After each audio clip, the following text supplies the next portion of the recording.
Welcome back to another episode of Psychocinematic. Today I have another special guest, someone of which that I've been listening to their music since I was probably in second grade. He is one of the greats of hip hop. You might know him as Con Artist from D12 or Mr. Porter or Denaun Porter.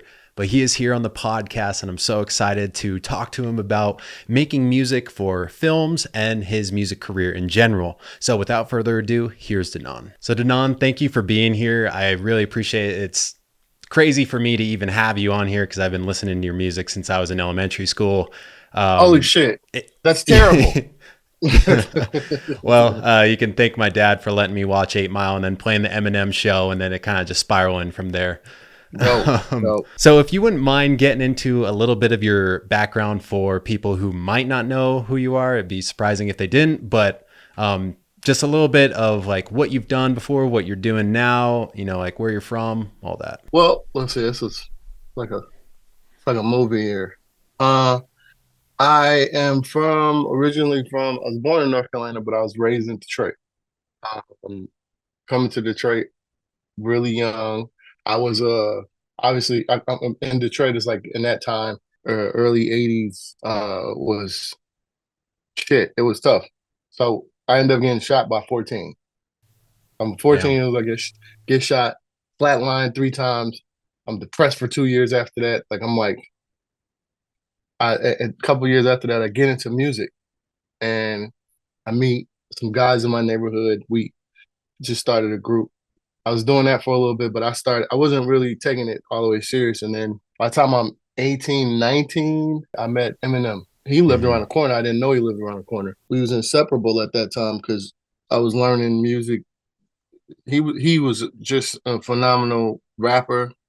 We both was learning, like I was learning how to be a producer. I was just making beats at the time, but I was only making beats maybe 3 months. Next thing I know, like when I first gave him some music, I was like, yeah, now I've been doing beats for a minute, and it was like 3 months, and but we ended up connecting because it was the first time I met somebody that like the passion behind producing was more for me than rapping. And when I met him, then I became even more of a rapper because you know what I mean? That's the rapper and shit. So Mm-hmm. like yeah, started producing. We put out an album called Infinite, fucking just passing it out at fucking Freaknik, just doing anything we can to get on. And then I think it got frustrating. Started a group called D12. He became Slim Shady, and we turned it into what it is today. Proof was like the reason and behind everything, the leader of that, and I've been with them since I was a kid, and me and him been friends. I only call it friends. It's like it became like a brother that I didn't have because my older brother moved back away, and I think that kind of like was a culture shock for me because I didn't know if it was he's like my half brother, so I didn't know if it was my fault or whatever. So I didn't know. I didn't understand depression. I didn't understand trauma. I didn't understand none of that. Em and Proof became like big brothers to me, so I was always hanging around them. And then just went on and I became a producer and I just wanted to put songs on people's albums. And my first half of my career was just a tailspin of like, it was like hit after hit after hit. I just didn't like that part of it. I just really wanted to focus on even getting better. And at that time, my lawyers they were, it's like you going to the Grammys, you're doing this, you're doing this. And I'm like, this just didn't feel like me. Because I wasn't learning quick. I was just experiencing. And I still needed to learn Mm. because you think I had just started and Yeah. then everything happened. So I really needed to learn it. And I kind of skipped over some things, but Dilla was one of the people that I looked up to, and that was like one of the first people that I aspired to meet and to. I didn't want to sound like him, but I wanted to be like him. You know what I mean? Mm-hmm. Like, and I think Detroit has a sound, and when he acknowledged me and I got cool with him, I was like, oh yeah, I made it. But then Dr. Dre. So it Yeah. was like I got this really crazy set of people that taught me. Yeah. I have a pretty amazing come up story when it comes to that. Yeah, I've been producing for him forever. I've been producing for everybody for forever. I don't do a lot of I'm just now starting to kind of mess with a lot of the newer. artists, just because I've been in my system and running with that system for so long, you don't really need to kind of go outside of it. I'm a lifer at Shady, you know what I mean? That's like my family. So I've scored movies, I've scored like I've done some TV. I just the last thing I did was like I scored I did the scene the last scene in Godfather Harlem, which was when Malcolm X got killed. Yeah, I made a song for that. Me and Snoop, and because that was like a special moment to me because the last time I had saw that was with Spike Lee when he did it, Oh, and I thought the music was amazing. I thought the way that it looked was amazing. I fell in love with like the whole aspect of having music and making music that makes people feel something. So that's why I don't do a lot of the just shit to just do it. Like I have fun when me and M make music because it's like I right. can kind of let spread my wings a little bit. But a lot of people don't like to feel or think. Hmm. Not in hip hop. They like to just it's kind of just you know what I mean. Yeah. M. That's why I think M is so great because and I think everybody that I've come up around, they know how to tap into feelings and emotions in music, and that's my strong suit actually. I mean, I tour with him anytime we tour. I'm also a hype man. Um, I'm on the Hmm. show with him all the time, and that's important to me. I love that part because I get to do that, and then I do my own music. Yeah. But yeah, that's me. I mean, you're not kidding. Like your whole background is like a movie. I mean, it's pretty nuts, and Yeah, that's probably the quickest way that you could sum up, it's just yeah, it's that it's the fast background. track, right? It's fast track way. Yeah.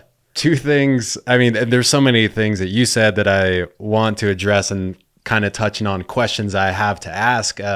But before I forget, I have the Infinite album in my wife's car, a little Subaru Outback. It's one of the Whoa. things, the CD that we play on road trips because she just doesn't have like a auxiliary Oh, cord for the car. Based on what I can find, it's kind of hard to find like producer credits on songs. But I'm pretty sure you worked on my favorite song off the Slim Shady LP, which is "Just Don't Give a Fuck." That was you. yeah. Nice. That was the So birth of Slim Shady, actually. yeah, Yeah, which well, is super let's cool. to the world, yeah, to the Yeah. world. But yep. I wanted to ask you about that because, like, in the credits, it says you, Eminem, and then one other thing. I think it said Brass something. What does that mean? Did everyone work on the beat? Is Eminem getting credited just because he like wrote the lyrics? What happened was when there was already a version of that song. I produced all of those versions of Mm, the song. So when he got signed, it was from an EP. mm, And Just Don't Give a Fuck was the technically our single off of that EP. It was like the strongest song that people knew and that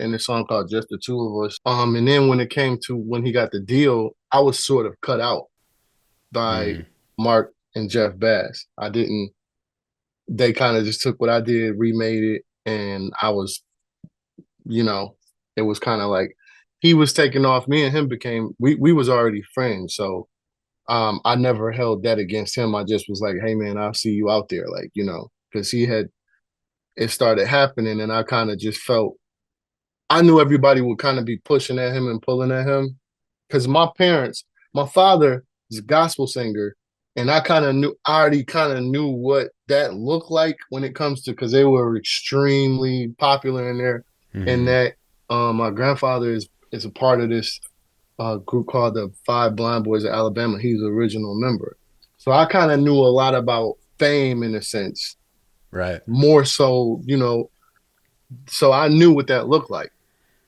So I was like, nah, Mm, man, I'm not about to.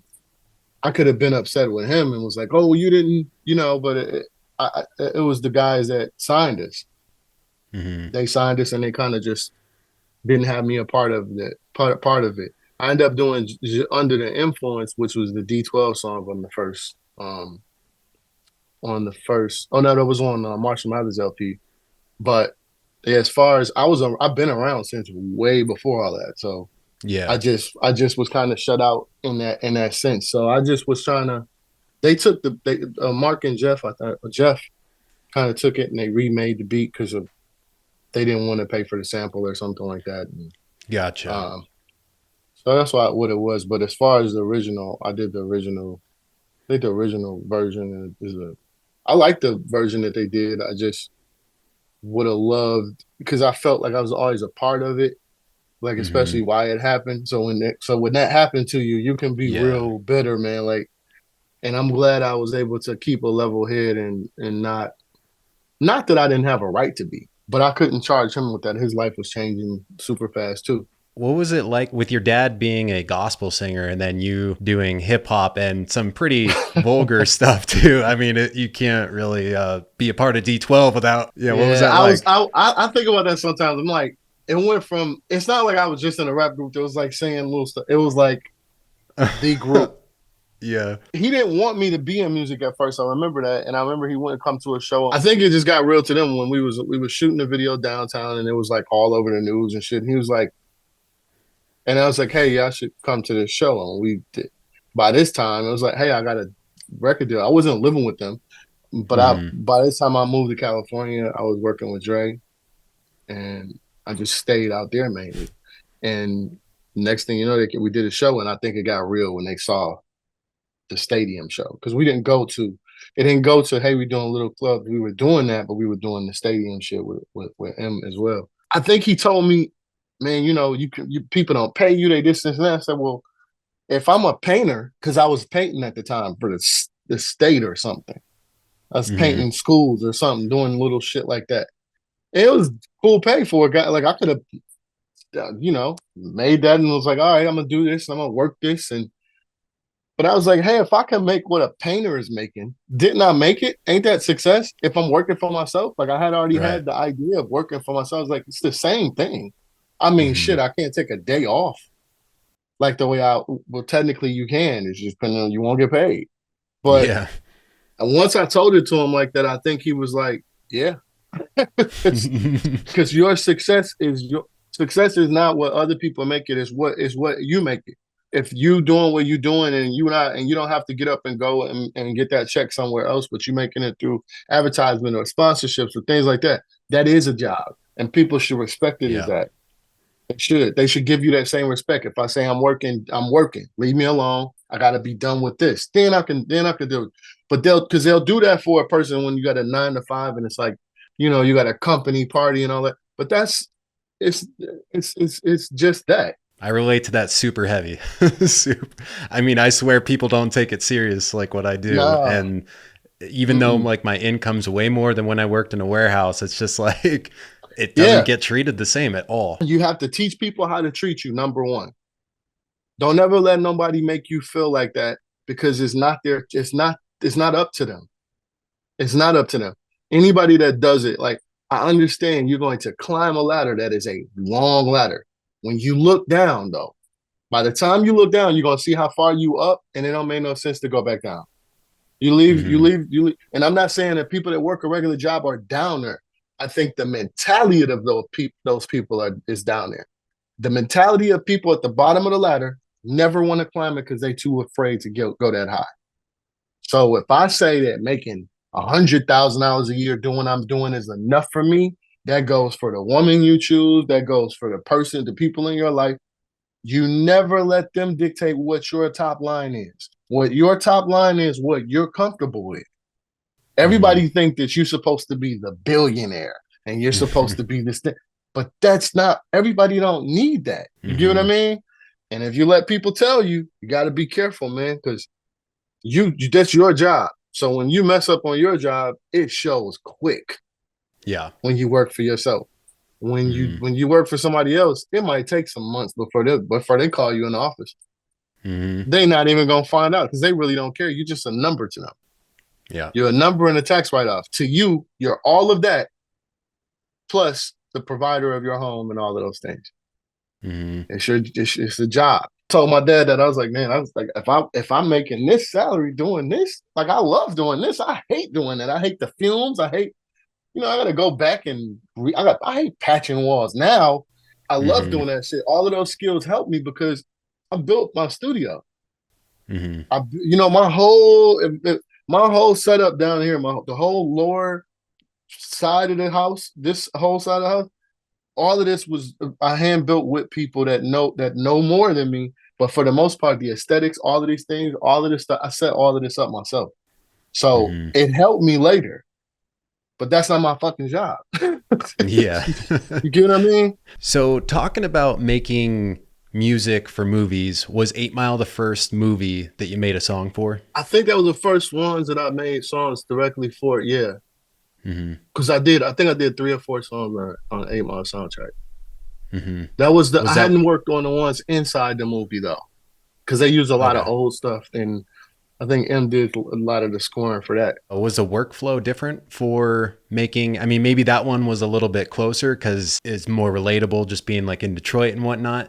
Yeah. But do you have to change the way you're making these songs because it's for a movie specifically? It's not about Eminem; it's about Jimmy Smith. Oh yeah, yeah, yeah, yeah.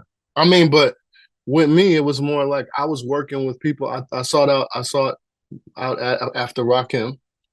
I went and got Rakim for the 8 Mile soundtrack, and then the Exhibit song.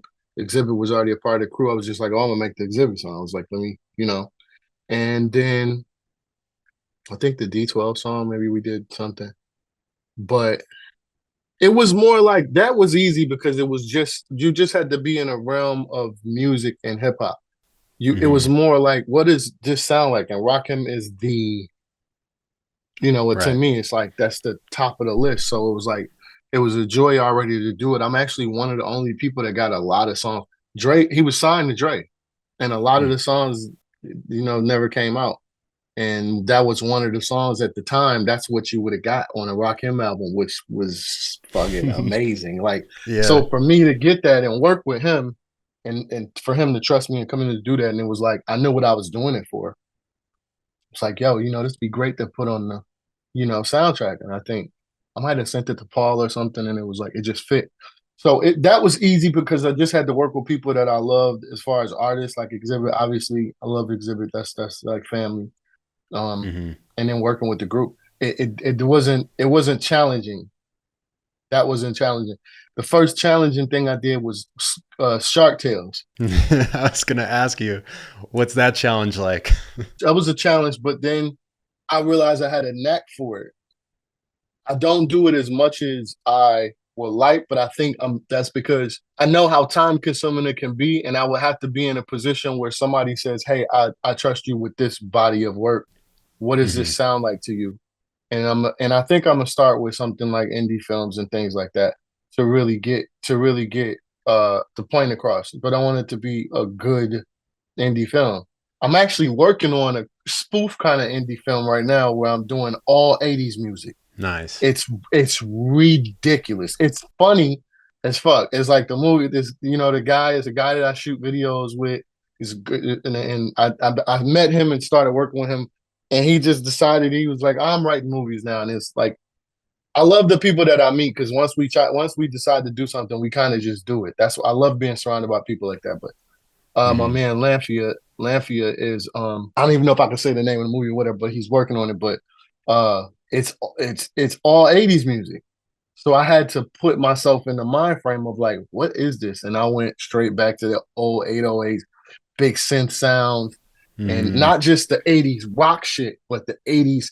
I think people skipped over the Alexander O'Neal sort of Sherelle, Cheryl Pepsi Riley, fucking Patrice Russian, all of that 80s sound. I went back to that. That's been super fun. But I think the Yeah. most challenging thing was Shark Tales because I had to put my mind frame, put myself in how do D12 make a song that doesn't, Doesn't cuss. but it wasn't a D12 song at first. I actually pulled them in. Oh. I have an undying loyalty for my crew. When you have a loyalty to your crew, it doesn't mean that you're supposed to ignore yourself.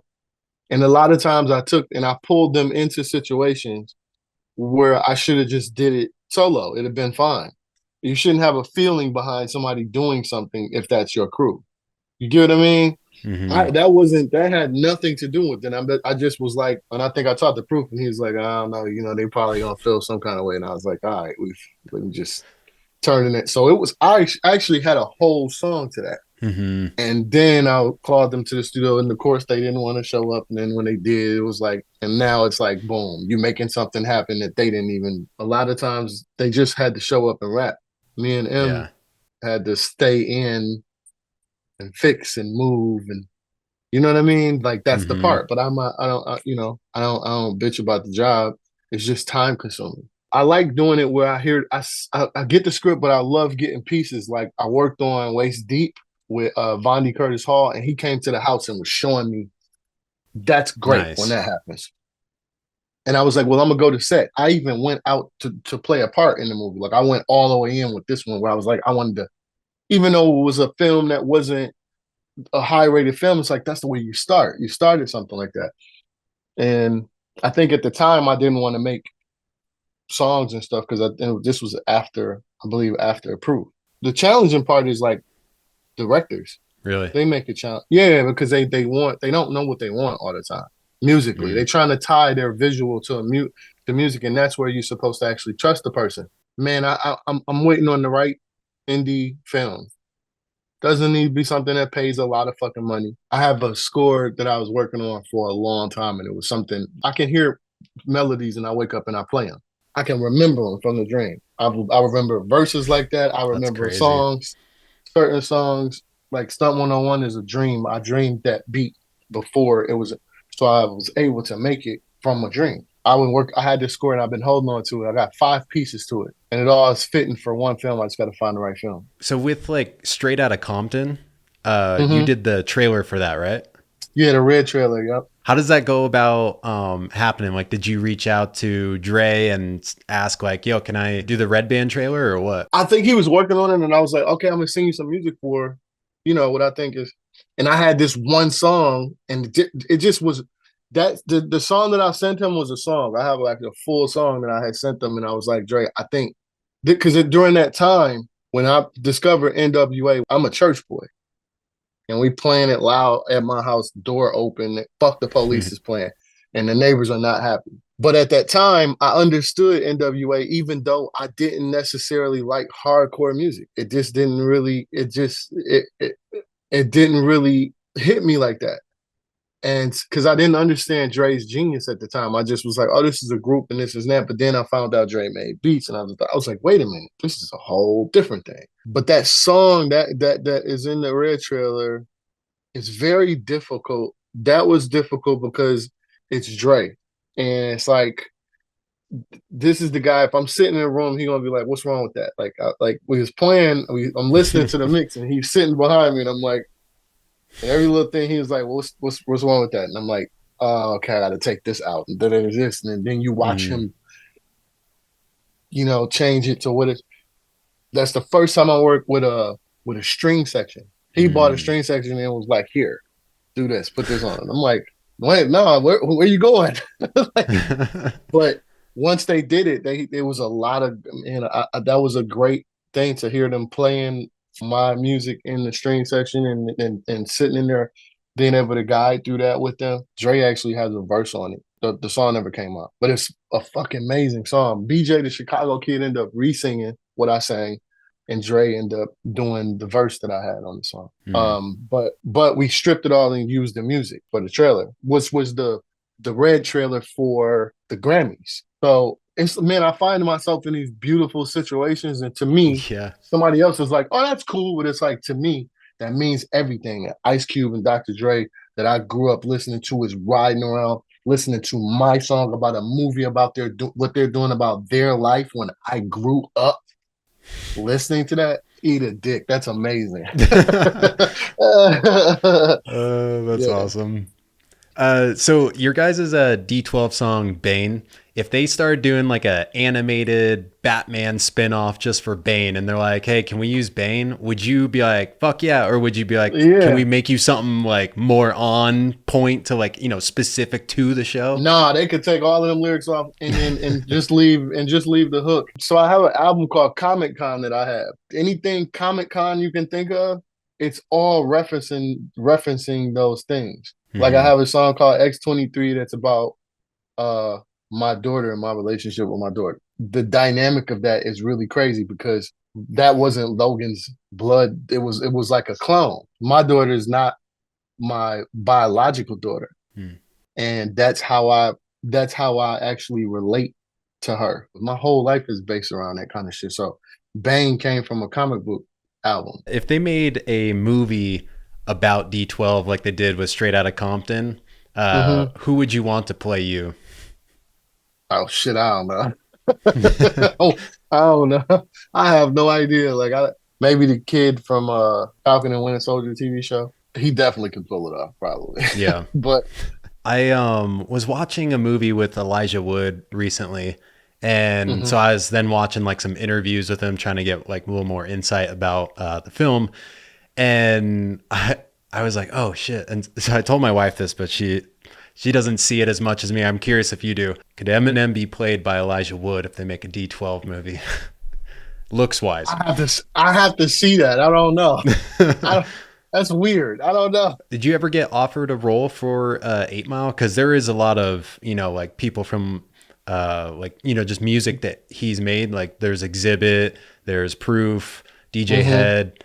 I think I'm missing someone. You know what? Sadly, no. I don't understand a lot of that stuff. I don't. I also was busy, man. The release party for the movie or something, it was a show and everybody performed. I didn't even make that show. That's when I was trying to figure out if I wanted to be an A-list producer or it was kind of like my life was in a tailspin. I was being pulled in a million different directions. When you're scoring a trailer, do you have to sit down with the editor and like you guys are just there together and you're kind of like working on music to a trailer that they have edited, or are they sending you just a like a blank cut or like just like a cut with no audio? I'm the guy you send the blank cut to because you're just gonna get something crazy back. Okay. I think the mashup thing. I was the first one of the first people trying to like do the mashup thing where you hear a lot of the songs like they mashing up shit now. It's weird because like it doesn't pay to be first. Not in this business. It's the next person that's got the bigger mouth and the bigger chain or whatever that gets the Yeah. glory of that. So like I was already trying a lot of shit for about 4 or 5 years straight. This was it was the biggest headache in the world. Let's say 2 years. I won't even over exaggerate it. Man, they use black skinhead Kanye for everything. It was like every filler was that, and it was like, hey, here's this trailer, and I'm like, so you, because they don't know how to say we want energy. You want high energy, anxious music. That's all that song is, and so they use that song and place it there, and then they're like, when you give them something like that or something that's close, it's not it. That's why I say working with directors and people that are putting the trailers together, that's the hard part. I'm looking for the director to grow the relationship with like they had with Terrence Blanchard, somebody like that. Because when you're just taking a whole bunch of random music from people, that shit don't work. And if you don't have somebody in music involved in it, I would love to be through the process of seeing the movie come along because those feelings and emotions of that scene and standing there and watching somebody play that scene and then somebody nailing that scene, that's a big difference from getting it and watching it afterwards. That's the tough part, trying to bridge the gap between a visual artist and audio. Audio visual is they should be married in some way. When I think about a movie that I feel like combined at least the use of one song really well and married it with the visuals, it's Us. When they took the I Got Five on It song and Mm-hmm. turned it to Flipped it. the cello or whatever, like Mm-hmm. that Yep. was amazing. And I That's mean, like mashup style stuff. Yep. yeah. Mm-hmm. Yeah, like that's the kind of stuff that you would be turning around for people if they just gave you a blank slate. Yeah, because it's like if you ever watched Road to Perdition, I think it is. It's Tom Hanks. Mm-mm. Or Mulholland Falls. Mulholland Falls is one of my favorite movies and one of my favorite scores. If you watch that movie, you can see the perfect marriage between certain things. This is a murder mystery. And this is what I learned. You could take something like jazz music and put it next to a murder, and it makes it even more scary, right? Yeah. I Got Five on It became a scary song because of the way that Yeah. they did that thing, right? It's the chords you play behind it and the things that you say, right? I could take you literally talking about a shoe, and you may never say the word shoe, but I can play the music behind how you're describing a shoe and either make it scary, eerie, or funny, Mm-hmm. right? It doesn't matter what you're saying. I can give people that feeling. That is scoring. That Yeah. is composing.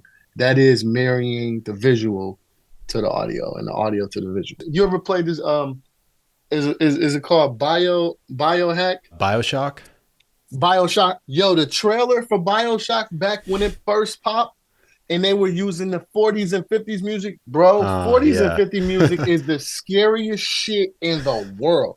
If you wake up in your house, big as my fucking house is, if I wake up and I hear some fucking 40s or 50s music playing, I'm jumping out the window, fam. I'm out of there Yeah. because that means something in here ain't got no in here. Like, That was also like the 2000 Strangers. They have like 40s or 50s music like on a record player, and it's like the people with like bags over their heads and whatnot coming into the yeah, house. Like, yeah, that yeah, trailer scared the fuck out of me as a kid. yeah, you can't. You gotta like those things are super important to films because you can't get the point across all the time with just the movie, right?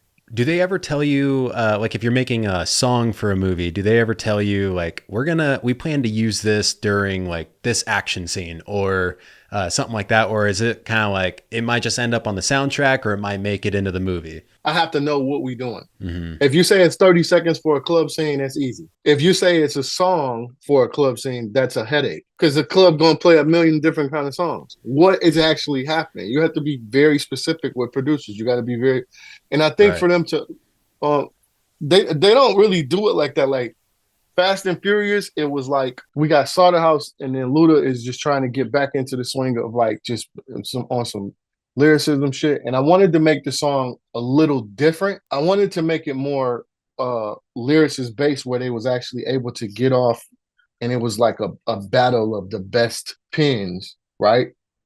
And with throwing Luda in there with these guys that are just a fresh start. But I had to consider the movie. Mm-hmm. So the beat couldn't be a beat that was like I wanted people to be like, my peers and other rappers be like, oh, I want to rap on that beat. I had to mash both worlds. Yeah. Like I'm sure it was harder for them. It's not a beat that they might even pick on a regular day, but it was for a movie. So I knew I had to bring it to them in that way. And for them, hey, this is a nice size check to be doing for Fast and Furious. So like it was like it made sense. And I knew at the end of that movie it was Fast Five, and I was like, okay, this is the ending credit scene. So I knew that. So I was like, okay, what is that gonna sound like? So what I Mm-hmm. do is I play or I go in the theater and I go in with my laptop. So my theater is on the other side of the studio, so I can play music from the room that I'm working on in the theaters hooked up that way.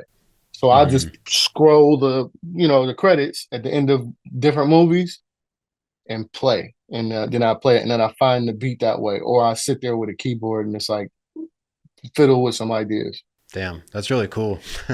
Do you ever aspire to make your own film? I have I have two. One I really need to work out and flesh out the ideas. One of them I wrote the concept 5 times. I finally got it to where I want it. And the next thing for me is just getting a script to it. It's a mystery, but it takes an incredibly crazy turn.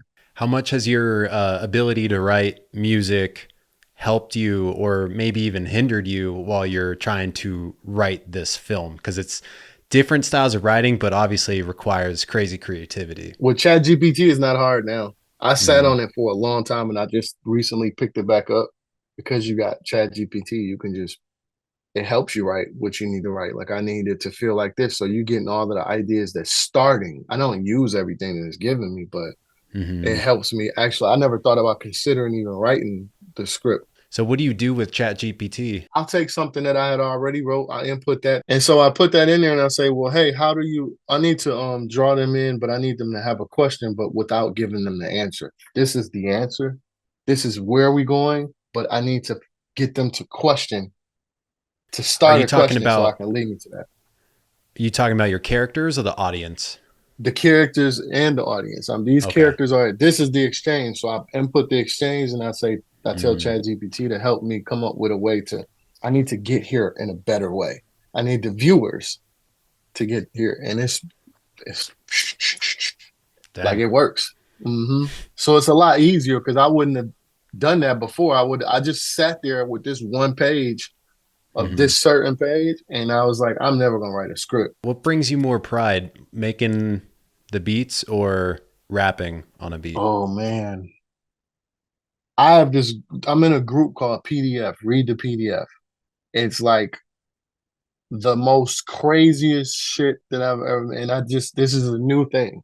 If the album is done and we'll start promoting this song, I've been having so much fun rapping with them and just being an artist and not having to, because it's a group that you don't have to do everything. We all producers that came up under Dre, but I don't think nothing will ever trump me just being able to just producing. I don't know.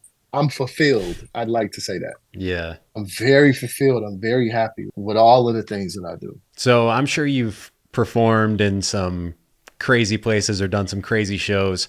And Mm-hmm. thinking about nerves, is it more nerve wracking doing a big and crazy show, or was it more nerve wracking back when you first got started and you're like doing one of your first shows? I don't know if it's ever been nerve wracking. What's more nerve wracking to me is speaking in front of 10 kids. Really? Yeah. Wow. Speaking in front of a room of kids, like trying to talk to high school kids when you have all of the accomplishments, but you don't look like all of it's a what have you done for me lately business. They only really hear what's in front of them at the now. So trying to speak to some kids, I have to go to them as a grown up and say, like, listen, I have a job. I do this. It just happens to be a cool job and blah, blah, blah, blah. That's nerve wracking. That's more nerve wracking because I respect them. I respect these kids. I understand that you in a rebellious part of your life. You're in a youthful part of your life. And this is the time where everything changes and nothing is the same. And you finding out who you are. You don't want to hear shit anybody got to say. So I'm standing here talking to you, and it's very Yeah. nerve wracking. like performing in front of 120,000 people is 100,000 people is easy because I know what I'm there to do. I'm there to make sure that uh, the show goes as planned. That's crazy for you that you don't feel the nerves. Like, I mean, I get nervous even just before doing a podcast like this, just because I'm like, I don't want to fuck this up. I don't want to waste someone's time. I just have to make sure that Yeah. it's a respect thing. When you guys are freestyling for like a show like Tim Westwood, is that nerve wracking? No, because you got to know what you're gonna say when you get in there. If you fuck up, it's like, all right, take that out. Yeah. You know, Okay. I understand. There's a narrative that some people have. I think I seen Gilly just say something about they have a podcast. Well, I love their podcast. $1 million worth for game. He was saying how I don't know who he was talking about directly, but he was saying how you don't certain people don't come on our show because they can't control the narrative. I think that's good and bad. I think I understand what he's saying because it should be uncut. That's why I love their show because it's raw and uncut. As a black man in America, I need to control my narrative. I need to be able to control it. For a long, I wasn't able to control it, and there's too many times where something happened and then we have a misunderstanding in between each other because I can't control the narrative. I wouldn't put myself in that kind of situation, but I understand. I love the people that they have on when they do that. I think as when it comes to journalism, you got to have a level of respect. That's why you have the nervousness, that feeling, and because you don't want to rub the person the wrong way. Mm-hmm. You just want to share their story and help them share their story and help you build your visual and how people see you. So Right. for that to work, you got to have some level of respect between the two. And you still can Mm-hmm. ask the tough questions. You know what I'm saying? You could have a conversation. You could have said, "Hey, I want to ask you." Me, I'm a free fall kind of person where it's like, "Oh, I know how to answer it." Like, I'm not gonna let a bunch of people make me look like a fucking abuser if I never done nothing. Like, I ain't worried about that. I ain't no fucking Right. weirdo that's hiding people in my basement. Like, I ain't doing shit like that. So, like, I don't have those skeletons and all that shit. Like, There are plenty of rappers and producers who are looking to break through either into music or also into film.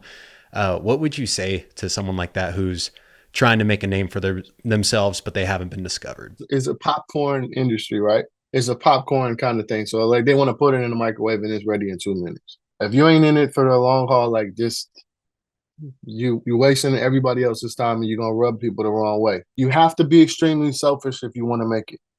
But there's a way to do that where you have to build people around you that are okay with you being selfish for you to get where you got to get.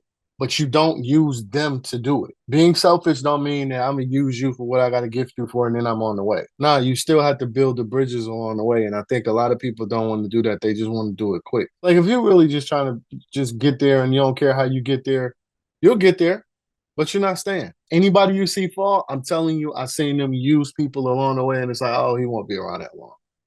I've been here for 20 something years, and it's not because of fucking Eminem. I've been here because I'm here, and I know that. You get what I'm saying? Like, and because I had to accept the fact that whether I tell him this all the time, I don't give a shit if it was 5,000 people. If this is what we had to do, I'm still gonna be here because I've already chose that.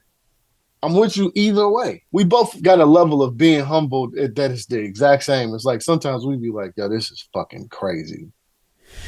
Like we never done nothing ever. Everybody else might be looking at it like, but we still look at shit and be like, yo, this is crazy that it's happening, that we're here.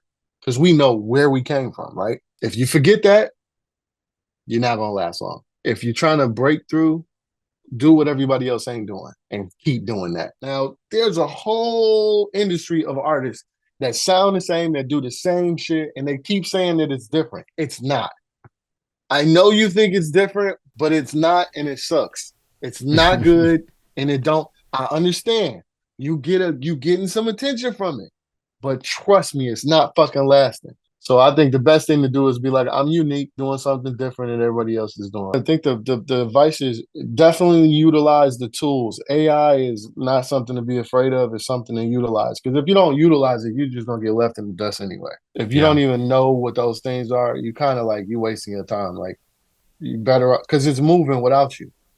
Technology is going to move whether you like it or not. My parents was not trying to get smartphones. They would have kept flip phones and landlines forever. They still got to ask me every other week, like, hey, my phone did something weird. It's like, no, it didn't. You did that. Yeah. Last thing, have you ever seen that movie that's on my wall, Barbarian? No. So you reminded me of it when you were talking about like, I'm not some weirdo with like skeletons in my basement or whatever. Cause it's basically about like two people check into the same Airbnb, like it was double booked, and then they end up staying there together. But then there's like this whole tunnel of, this whole tunnel system basically in the basement. I was curious if it's a horror. Yeah, yeah. That's why I've never seen it. Horror has become real to me in my head. I started picking up on this. There's a handful of what I feel like were Eminem Easter eggs in there. One, it's set in Detroit. Two, the main character in there, her last name is Marshall. And then, so like the bad guy in there kind of does things to women, and he's got like tapes, and one of them was Tanya. You know, I'm thinking of like his Relapse album, and it's like, yep. And so I looked up the director, and like he only follows like 100 or 200 people, and Eminem's one of them. So I was like, all right, these aren't just me reading into this. Okay. Wow, that's crazy. I'm looking at the cast though. This guy Bill, I've seen this guy Skarsgård, yeah, played Pennywise. Oh wow, a bunch Justin of other Long things. is in there. Yeah, I recommend you watch it if you can stomach horror, because it's the weirdest movie ever. But I mean, you'll know the part when it comes, but like it is the most shocking thing I've seen in theaters in years. This guy Bill Skarsgård is the weirdest looking guy. Yeah. I mean, you know, horrors for me are like, it depends on what it is, but the scariest movies are things that are real to me, that can actually happen. I know this will sound crazy, but stuff like The Exorcist, I think that kind of shit is real in its own way. I just got this weird feeling where it's like, no, I think that's kind of happening somewhere where they just don't. You know, what if it's a whole world of shit that's happening? Like, look at the UFO thing. Like, I was gonna say, what about aliens? yeah, it's like all of that is like, it's easier for somebody to believe that that's not true. Look up on YouTube, like you look like what bugs look like up close. They're fucking aliens. They're fish that look like, and we always talk about stuff that's in the fucking in the ocean. Yeah. But there's stuff on the ground that look crazy to me. This place is a fucking melting pot of life. I don't think things crash here. I think things crash leaving. Like, you get what I'm saying? Like, I don't think There's your movie right Maybe there. they think that things crash trying to leave. Well, thank you so much for coming on here, chatting movies and your music career and all that stuff. This has been super fun and enlightening and definitely inspirational to hear. Yeah, Like just the wavelength that you're on. yeah. Anytime, hit me. I'll make sure that you get my direct number too. Just For sure. anytime Thank you you. want to pop up, I'll pop up. You know, man. I fuck with what you're doing. So Heck yeah, I appreciate that. And then also your friend's movie that you're doing the '80s music on. When that's done, yeah, yeah, I would love to yeah. Oh check it yeah. out. I'm definitely. I mean, I'll send you when we get it. We're gonna have a trailer soon. It's the quirkiest shit, but it's like this is the first one that I'm doing the score on, where it's majority me. Yeah. All right, brother. Man, I All appreciate right, you, man. man. Thank you. Thank you.